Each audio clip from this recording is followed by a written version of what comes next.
What is good, people? I go by the name of Killer Beezy, and today we are here with another MCOC video, man. If you guys are enjoying the content, man, make sure you guys smash the like button. Make sure you, man, subscribe to the channel. And if you are not in the part of the Discord already, make sure you guys join the Discord. The link to that will be in the description below. And if you're not following me on Twitch, make sure you go and follow me on twitch.tv/KillerBeezy. The link to my Twitch is above my head. Anyway, okay, so what I wanted to do today is I wanted to go through a kind of like post-nerf Act 6.4 completion run, because I was personally looking for one when I was doing my completion run, but I know that Act 6 has only kind of like been nerfed recently, and the likelihood of finding someone that has done Act 6 after the nerf was going to be kind of very slim, man. So I wanted to do a video from it from my perspective, and kind of let you guys know like what the path was that I took, the problems that I may have ran into, and kind of like just obviously for anyone that's planning to do this in the future, just to kind of like give you guys a heads up and, you know, like kind of save you guys a little bit of items as to like kind of places where I went wrong. So we'll start off with at 6.4 chapter 1. So as you can see, once I took this path over here, so I took this biohazard path. Now this path was just absolute light work for Ghost. So Ghost, I had no problem, absolutely no problem with Ghost. The only thing I would say here is if you're a Ghost user and you're fighting Stealth Suit Spider-Man, just be very wary that his first attack when he dashes to you is like a quick 2 hits. So normally if you're used to phasing with Ghost and you phase and then you hit after their first hit, that can catch you out quite a bit. It caught me out a little bit, but we still got the solo with that fight. But just bear that in mind. I don't believe I ran into any other issues here. Ghost was able to do everything. I also ran it with I boosted up, and I also ran with 2 tech boosts as well, which definitely helped from a perspective of like spamming specials. So Ghost definitely helped me out big time in this one. I don't really think we ran into any other issues. I also used Ghost against Iceman as well, so you could do that. Another person who I could have used at the time was Colossus, was someone I brought for a substitute as well, and just if you're using Colossus, just don't hit into the block when the enemy's blocking, because he's not poison immune but he's bleed immune. And then you could also use Colossus a little bit for Iceman. I preferred not to because I can't parry Iceman, so Ghost ended up being the MVP for me. But you know, there's a bunch of champions that are good for biohazard. You know, people like anyone that's kind of bleed immune, as long as you don't hit into their block, like a Mega Red would absolutely tear this path apart, I imagine. So yeah, but I use Ghost, and I find that this path was sort of one of the easiest paths. Okay, moving on to Act 6.4.2. So I took this path over here. So this path here is long distance relationship. So the closer you remain to the enemy, the weaker you will be. Now, I didn't really find this to be much of a problem. Again, I used Ghost for this. I didn't really find this to be much of a problem, to be honest with you. I mean, if you do find that you're hitting a little bit, you're not hitting as hard, you can definitely just kind of like keep your distance and wait until they drop off a little, the debuffs drop off you a little bit, and then you can go back in. Crossbones, again, if you guys have fought Crossbones, you know, be a little bit wary of Crossbones, because he has the ability to shrug off debuffs. And yeah, if you're parrying him and then you're trying to go in to hit him, whoever you're using, you could run into some problems there. And then Rogue wasn't too bad. Again, was a fairly straightforward fight with Rogue. And then for the boss, I use Ghost again, and Ghost more or less tore this guy apart. I believe I did die on this fight, because I made a few mistakes just not concentrating, but you want to just, if you know how to fight full Ragnarok, it shouldn't be a problem at all. You know, you want to make sure that obviously you don't start doing any damage until you get above 15 hits. And you do not want this guy to, you don't want his special attacks to touch you at all, not even blocking. So yeah, because we unfortunately found out the hard way, because all the attacks are unblockable. So don't think that you can you're safe and you can block or in the corner. If he touches you, you're a goner. So but yeah, that path I found was the easiest. It didn't really have any difficult champions over there to fight. Now the Dark Hawk boss. Now, prior to the post-nerf, Dark Hawk was probably one of the one of the bosses that gave a lot of people a lot of headache, right? Now, for me, I plan to use Magneto. So, obviously, for those of you that know, Magneto's got a buff now, and he absolutely destroys champions with the metal tag, right?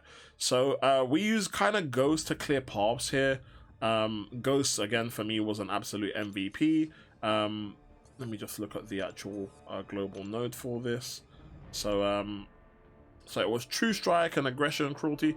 Wasn't really nothing too crazy. Ghost was able to do a lot with Void as well. If you guys know how to fight Void, you just got to be very careful with him. If you guys don't know how to fight Void, I would suggest watching a video on how to fight Void first before you attempt going into that fight. But all the fights were fairly simple apart from this guy. Now, with this Annihilus, right, I brought in Dr. Doom, and I kind of wish I didn't, because I just found it's so difficult to get the nullify on him and to time everything right, because he seems to be very, very, very aggressive. I think Symbiote Supreme would work much better against this Annihilus. So if you have, I mean, obviously you can. The problem with this Annihilus is he is constantly going unstoppable, man. He is constantly going unstoppable. He hits very, very, very, very hard, and he's just a nightmare, man. A lot of times I felt like I was just trapped in a corner.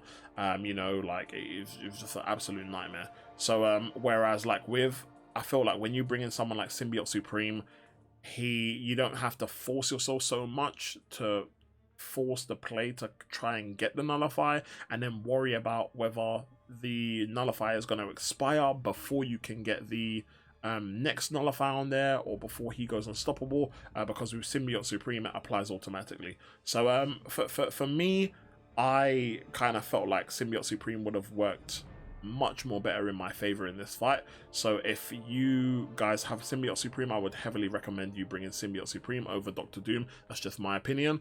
But he was a bit of a problem for me. But then we kind of got through it. So then it came over to Darkhawk.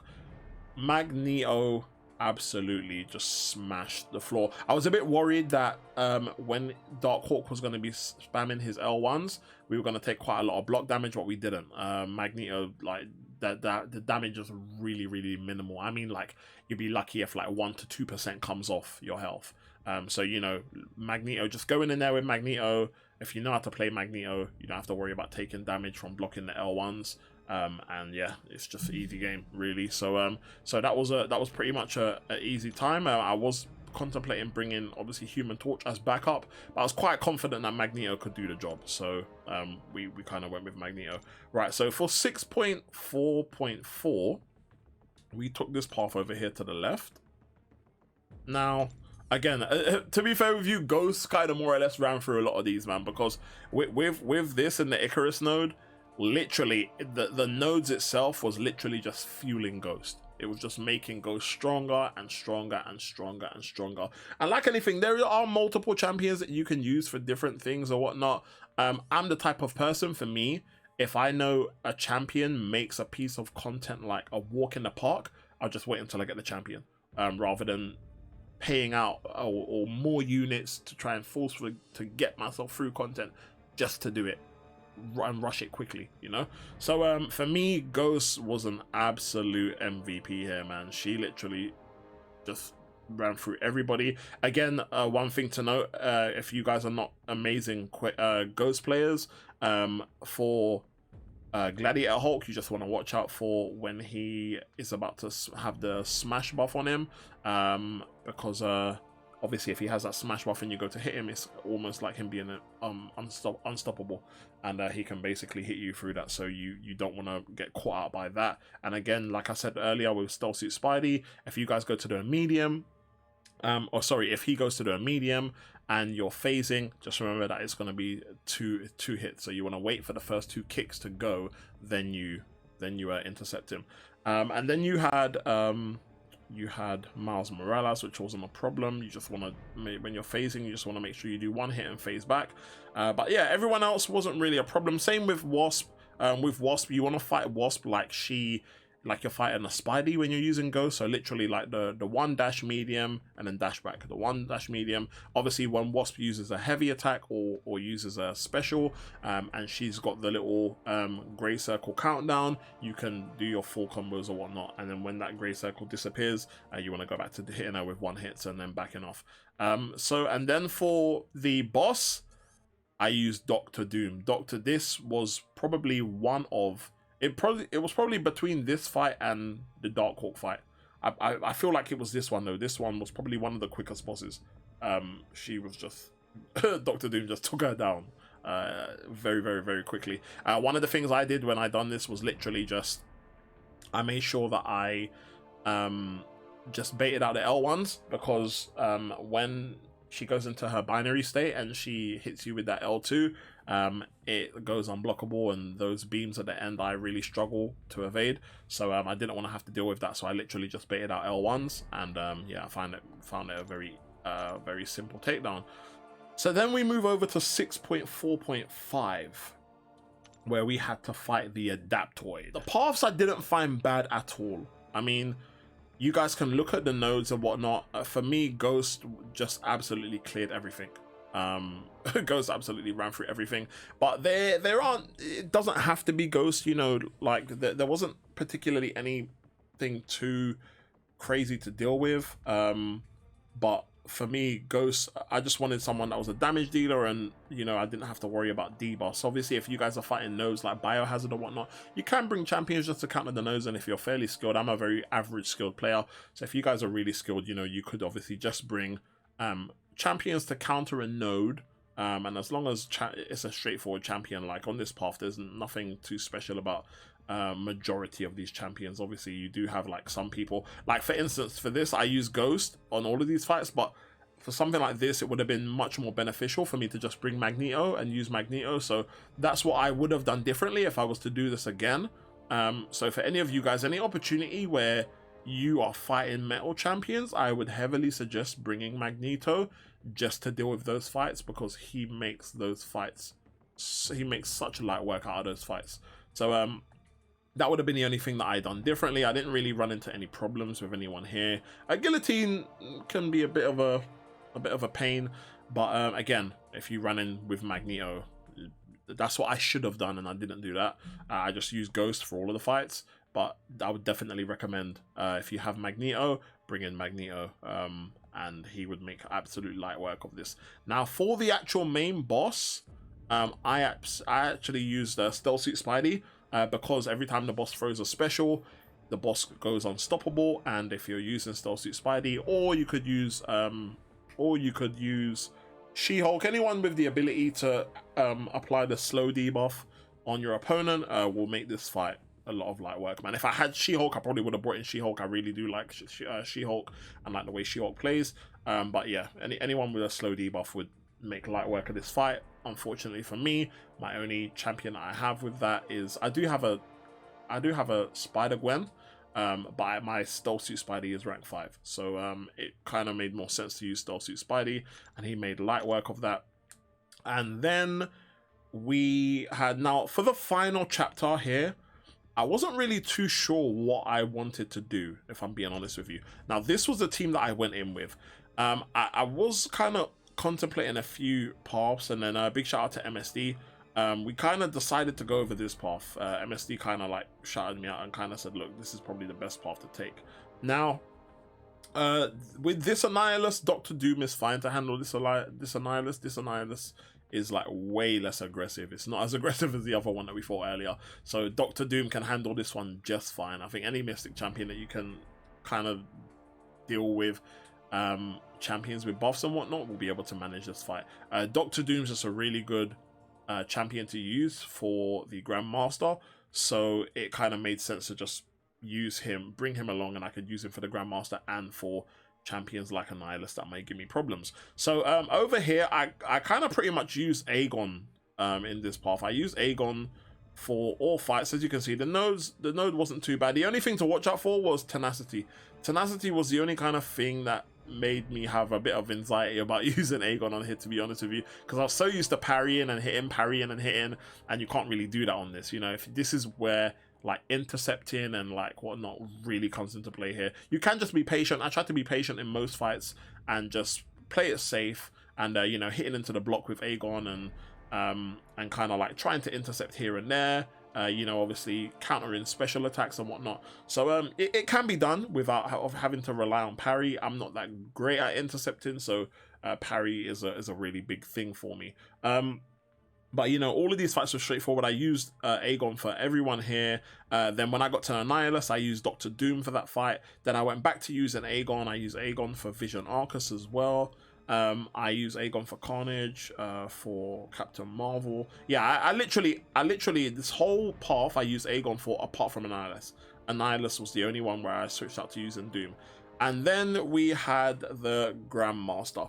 Now, one thing I will say about the Grandmaster, obviously there's plenty of videos out there about the Grandmaster. And one thing I will say is I found that Aegon, even Dr. Doom, not so much Dr. Doom in like the first phase, but after the first phase, I found that Dr. Doom was really good. Colossus was decent. But I kind of more enjoyed using Aegon and Doom. And what I found was that regardless of how I'd done my preparation and whatnot, and regardless of how much you prep for this experience, it's always going to hit you when you actually get into the fight. It's one thing seeing other people do it and hearing people explain it and understanding the breakdown of the fight, but going in there and experiencing it for yourself in real time where it's happening, and you've got to keep focusing on, you got to focus on what you're doing on the screen, what you're inputting on the screen, on top of like what's going on with the Grandmaster, on top of like the buffs that he has or what's going on under his health bar, so you can keep an eye on what you need to input when he launches his special attacker, and then you also need to keep an eye out on like what the missions are that you need to do. You know, all these things during a fight was like something that very much caught me off guard. And like trying to pay attention to so many things on the screen at the same time really like was just like, wow, like it's a lot to take in, you know. So for my first experience in the run, I was a bit like, wow, it's very overwhelming is probably the best way for me to explain it. But once you get into the rhythm of things and you know what you're doing, like for when I go to explore this, I can imagine how fun it's going to be because I know exactly what to do, and I know I know kind of like the process and whatnot of what it takes to fight the Grandmaster. So that's something that I'm definitely looking forward to going back into.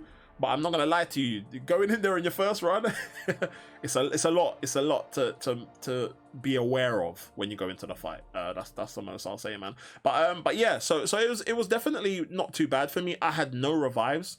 When I went into it, I had about 4,100 units, so I basically used about 1,500 units in total on my initial clear of like Act 6 Chapter 4, just the completion run. So it's not too bad, and I'm a very averagely skilled player, so if you're someone that's like really good at the game and you're really good at intercepting and whatnot, you could probably do it in a lot less units than I did, man. So that just to kind of give you a rough idea of kind of like what you would kind of look at if you was a really good skill player and you had the right counters for each kind of section in Chapter 4, then it gives you a rough idea of what you're going to be looking at to kind of like get through the content. But I hope you guys enjoyed this video, man. I hope you found it helpful. It's been your boy Killer Beezy, man. If you guys enjoyed the video or if it helped you in any way, make sure you hit the like button, make sure you subscribe to the channel. If you guys have done this run after the nerf, and you have any kind of different advice, or you took a different path,